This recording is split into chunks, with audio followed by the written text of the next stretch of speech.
This leafy green belongs to the same family as kale and cabbage. Its dark green leaves are highly nutritious. They're full of vitamins. You can enjoy collard raw when the leaves are still small and tender. Meanwhile, the more mature leaves are great in stews, stir-fries, or as chips.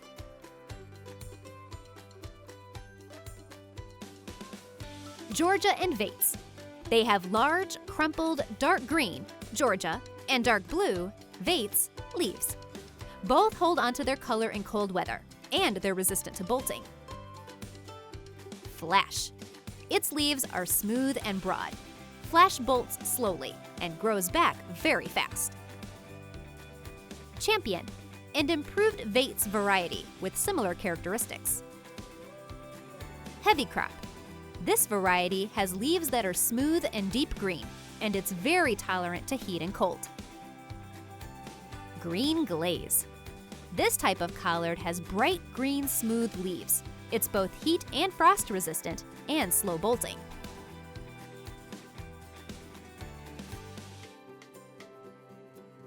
Whether you're growing collard in the spring or in the fall, seedlings need an ideal soil temperature between 45 to 85 degrees Fahrenheit, 7.2 degrees Celsius to 29 degrees Celsius to germinate. If you're growing collard in the spring, you'll want to start sowing your seeds about 8 weeks before the last expected frost. As soon as your seedlings emerge, provide them with plenty of light. Then once they have 6 to 8 true leaves, you can set them outside. If you're growing your collard in the fall, we recommend planting the seeds directly outside. You'll want to start about 3 months before the expected fall frost. Simply plant the seeds a quarter to a half inch, 6 millimeters to 1.3 centimeters deep, and 1 inch, 3.5 centimeters apart. After they're planted, make sure to sprinkle them lightly with water. Note: collard responds very well to fertile soil conditions.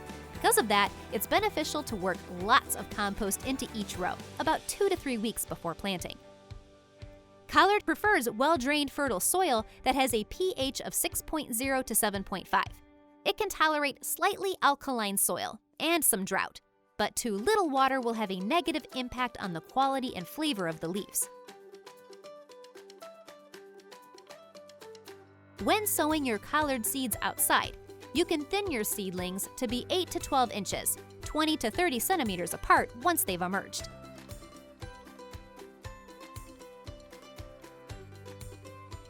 In terms of watering, about 1 inch of rainfall each week is a good amount to keep your soil moist.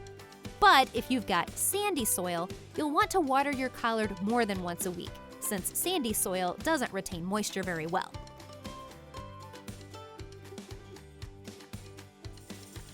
You'll also want to make sure to keep weeds under control. Frequent and shallow cultivation helps to keep weeds away, but just be careful you don't go too deep, or else you might damage your plants.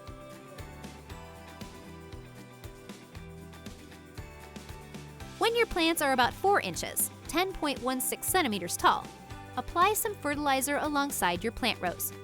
You can use either a half cup of a 46 to 0 solution, 1 cup of a 27 to 3 solution, or a cup and a half of a 10 to 3:1 solution for each 100 feet, 2.54 meters. Spread it in a band about 6 inches wide, then scratch it into the surface of your soil. Make sure you don't apply fertilizers that contain weed killers, as these can also kill your vegetable plants. If you're looking to improve your soil, you can do so by adding well-rotted manure or compost in the spring and fall. By using organic matter this way, you might not actually need any additional fertilizers. You won't want to use fresh manure though, because it might contain harmful bacteria.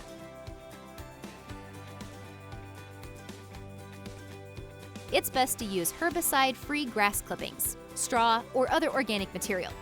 These help to prevent weed growth and can also keep away some pesky pests. Transplanting best practices.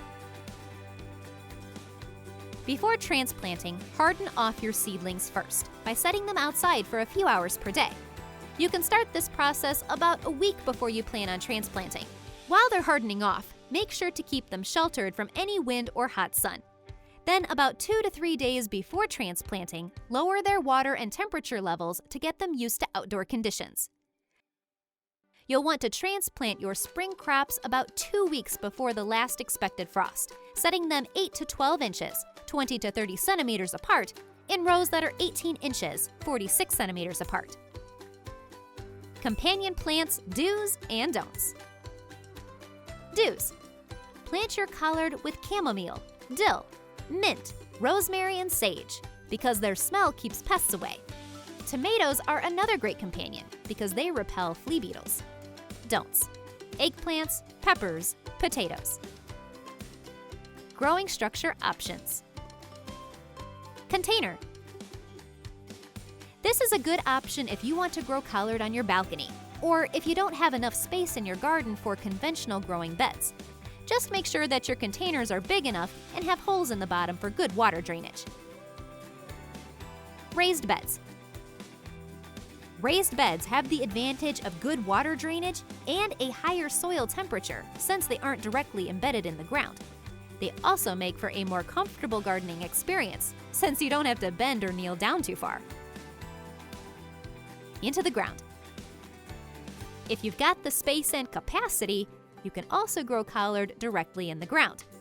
Make sure your soil is nice and fertile and also evenly watered. Don't forget to check the area for pre-existing diseases that might harm your crops.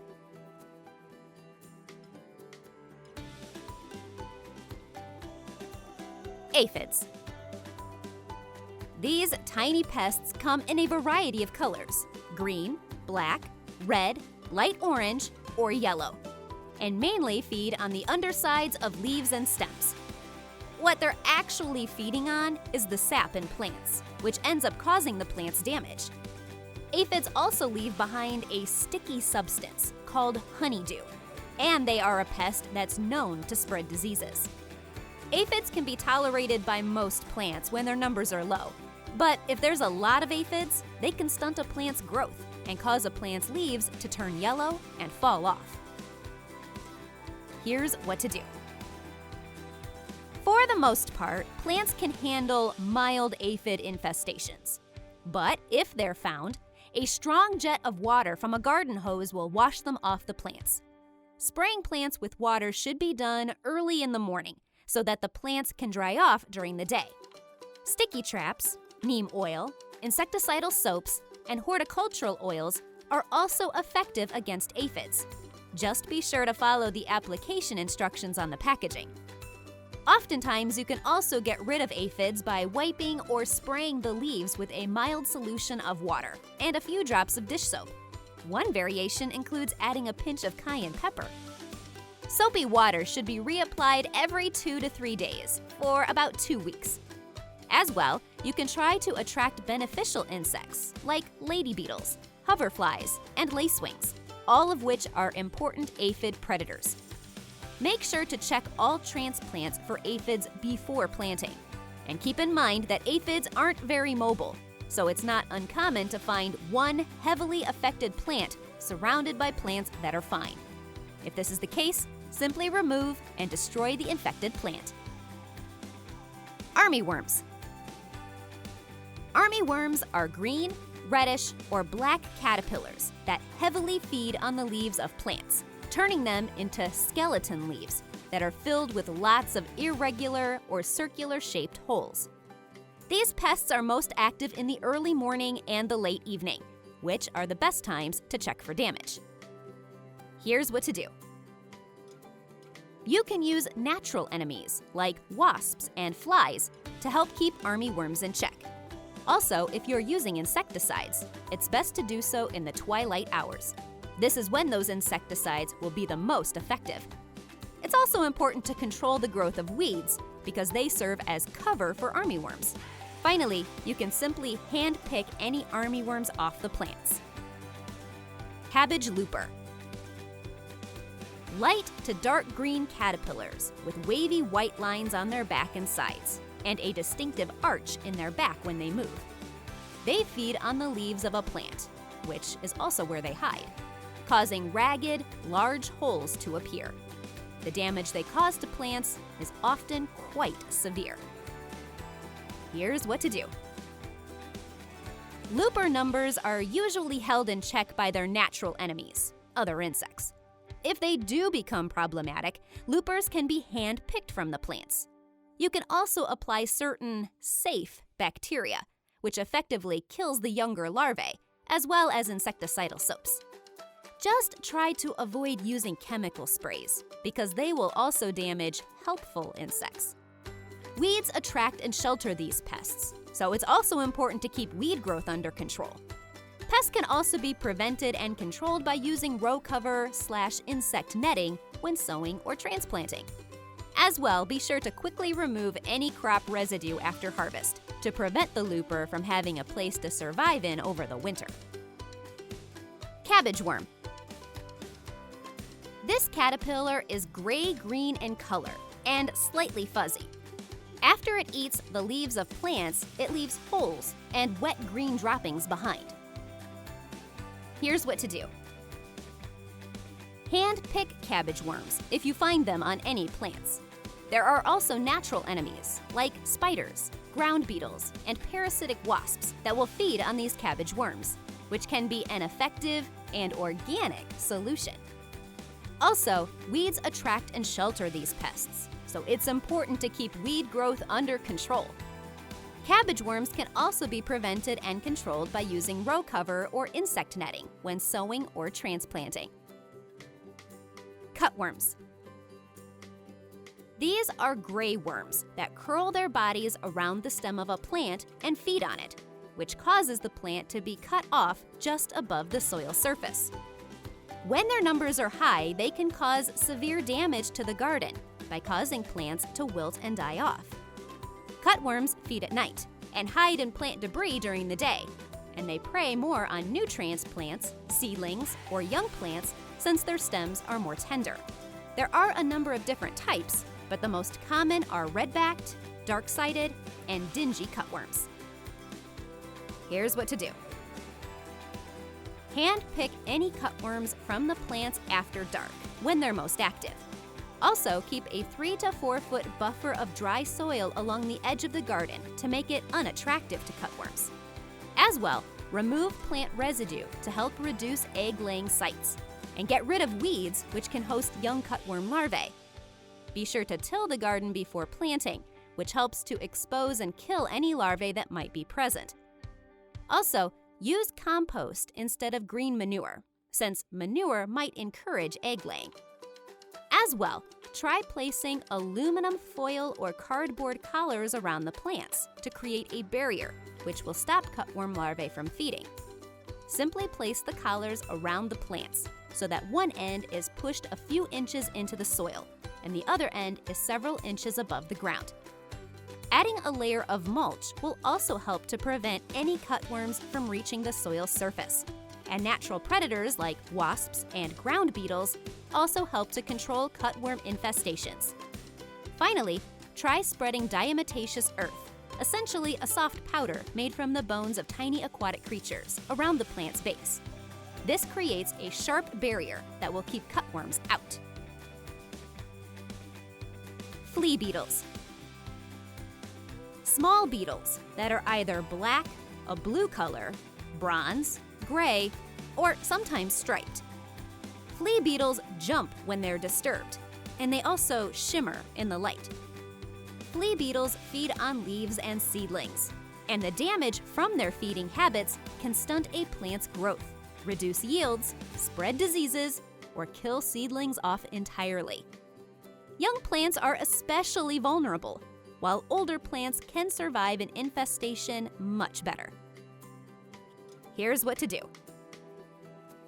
Use a lightweight floating row cover at the beginning of the season to prevent flea beetles from becoming an issue. There's also a homemade spray that uses 2 cups of rubbing alcohol, 5 cups of water, and 1 tablespoon of liquid soap that can work to repel these bugs. Test out this mixture on a single leaf first.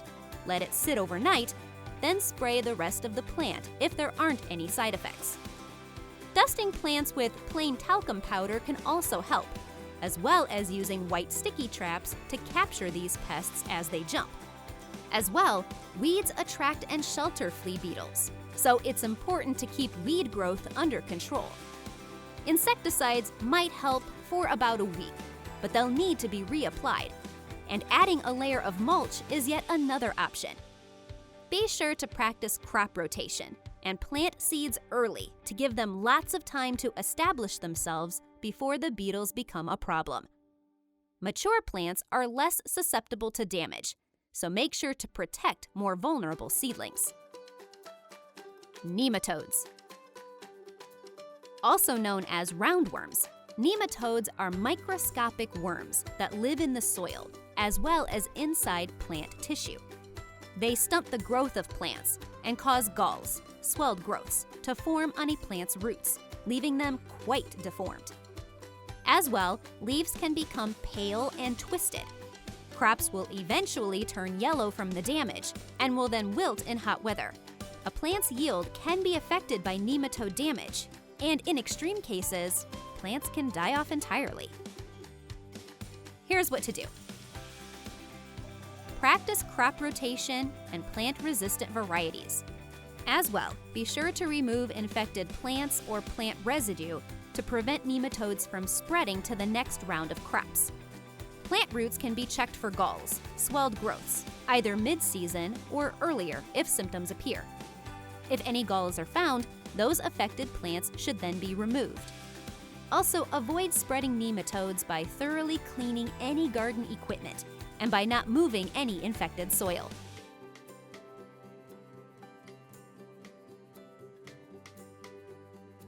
Alternaria leaf blight. This fungus loves warm and wet conditions, causing brown spots with yellow edges to appear on the leaves, usually the oldest leaves first of a crop.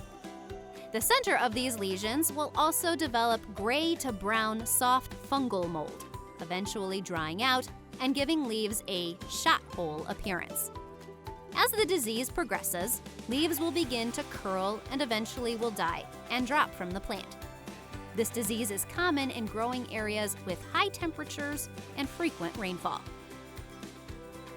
Here's what to do.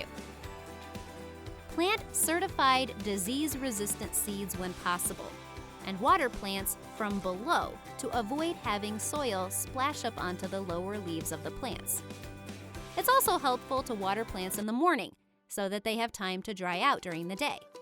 In addition to watering plants from below, it's also helpful to provide a well-ventilated cover for the plants to protect the plants from rain. Be sure to clean any equipment between uses to prevent the spread of bacteria. And do not prune or handle plants when those plants are wet. As well, establish a crop rotation and stick to it. If there are any blighty leaves present, usually on the bottom of the plant closest to the soil, remove and destroy them. Finally, plant leaves can be sprayed with a baking soda solution, 1 tablespoon baking soda, 2.5 tablespoons of vegetable oil, and 1 teaspoon of liquid soap to 1 gallon of water, or neem oil. Just take care not to use neem oil when pollinating insects, like bees or other beneficial insects are present. Spray only a few leaves to start, then check for a reaction before applying every 2 weeks. Black rot. A soil or seed-borne bacteria that causes distinct lesions to form around the outsides of leaves. These lesions turn yellow/orange and travel inward on the infected leaves, typically in a V shape. As well, these lesions might come together and give plants a scorched appearance. Leaf veins will then turn dark, and the stems of the plant might become discolored as well, with some dark rings on them. Leaves might wilt, dry out, and drop, and plants can eventually die. Black rot can happen at any stage of the growth process and can be spread by splashing water, equipment, wind, people, or insects. The disease typically emerges in moist, warm conditions. Here's what to do. Plant disease-free seeds or resistant varieties when possible, but before planting, soak the seeds in 122 degree Fahrenheit water for about 25 minutes to kill any lingering bacteria. Keep in mind that soaking seeds this way isn't 100% effective against black rot and might actually lower the seed's germination rate. As well, practice a 2-year crop rotation and only use clean, sanitized tools near any crops. Wash tools with a diluted bleach mixture, about 1 part bleach to 10 parts water. Then rinse with cool water and towel dry after each use. It's important to control the growth of weeds and to follow the recommended plant spacing to increase airflow around plants, while also allowing plants to dry their leaves quicker. Be sure to remove and destroy any infected plants and avoid overhead watering. Damping off. This is one of the most common problems when starting plants from seed. Seedlings will emerge and appear healthy. Then suddenly they'll wilt and die for no obvious reason. Damping off is caused by a fungus that thrives in moist conditions, and when soil and air temperatures are above 68 degrees Fahrenheit. It can also thrive when soils have too much nitrogen fertilizer. This fungus favors slow-growing, deeply seeded plants. The stems of affected plants become water-soaked and will eventually collapse, while roots become too water-soaked and damaged to function. Older plants can also be affected, and either those older plants become stunted or they will collapse. Damping off can be spread 3 different ways, either in water, by contaminated soil, or on gardening equipment. Here's what to do. When possible, plant disease-free seeds. Keep seedlings moist, but avoid overwatering the seedlings to keep the soil from getting too wet. And try to keep the soil from getting too cold. Raised beds are usually a great option for planting, since raised beds help with drainage. Also, avoid over-fertilizing seedlings, and thin the seedlings out to avoid overcrowding, and to make sure the seedlings are getting good air circulation. If containers are being used, those containers should be thoroughly washed in soapy water and then rinsed in a 10% bleach solution after each use. If any plants are affected with damping off, remove them from the garden and then practice a crop rotation of 2 to 3 years. Downy mildew. This fungal disease thrives in cool, humid climates. At first, downy mildew causes leaves to turn yellow, typically starting from the main vein, then spreading outward. Fungal spores that are grayish, purple, fuzzy spots will then grow on the undersides of leaves. Downy mildew typically affects young, tender leaves, and severe infections can also cause curled and distorted leaves. Sometimes those affected leaves can then become dehydrated and then drop from the plant entirely. When seedlings are affected, their growth is stunted, and downy mildew can also reduce crop yields while acting as an entry point for other diseases. When older plants are affected, in addition to the lesions they get, they will also seem more rigid and narrow as compared to healthy plants. Here's what to do. Plant resistant varieties when possible. Practice good crop rotation. Ensure good air circulation around plants. And water plants early in the morning.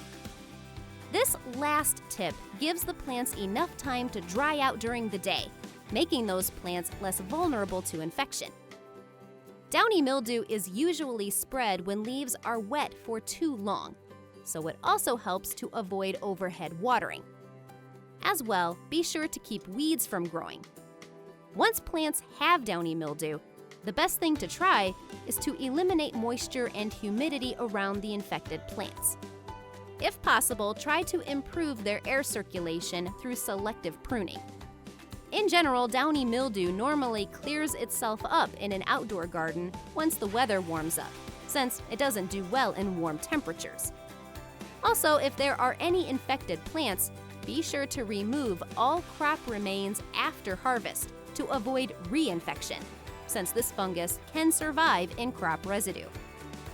Keep in mind too that downy mildew is much easier to control when a plant's leaves and fruit are kept protected by a copper spray. Copper treatments can begin 2 weeks before the disease normally appears, and when a long period of wet weather is in store. Copper treatments can also start when the disease first appears. Then those treatments can be repeated at 7 to 10-day intervals for as long as the treatments are needed.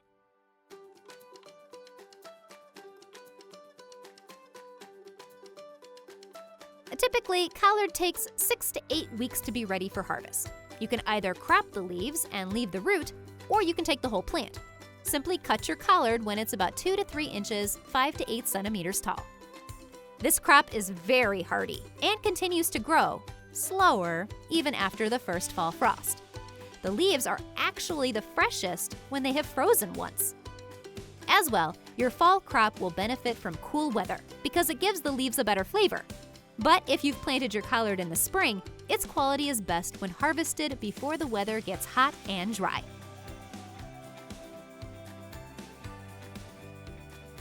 After harvesting, wash your collard, then immediately cool it at 34 to 47 degrees Fahrenheit, 1 to 8 degrees Celsius to keep it fresh and crisp.